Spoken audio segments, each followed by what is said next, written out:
It's a crooked sister. We made a drink for my brother, so now it's time to get a drink for my sister. 1 ounce of London dry gin. 1 ounce of crème de cacao. Gin and chocolate.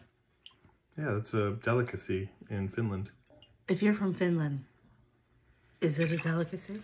Maybe it's not Finland, maybe it's Estonia. I don't know, they're really close.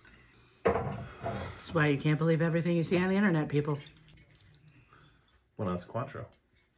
I'm just going to wait for you to finish putting this together and try to reserve judgment of how horrible this is going to taste. It's a chocolate orange, babe, with gin. With gin. Dry gin. It's a boring colored drink. It is, but somebody did ask for a clear drink. I just don't think this is the one they're going to want. You haven't even tasted it yet, babe. You're right. You're right. You're right. Yeah. That's it? That's it. That's all that's in it. Cheers to a crooked sister.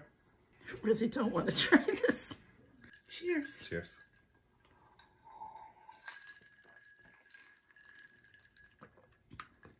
That's fantastic. All that hemming and hawing. All that hemming and hawing. You only taste the chocolate and the orange. The burn of the gin will come through, but the flavor of the gin does not. Does not. That's really good. Which is crazy because that Tanqueray has a very strong taste to it. That's surprisingly delicious. If you have a sister, tag her in this drink. It's a crooked sister. Fantastic.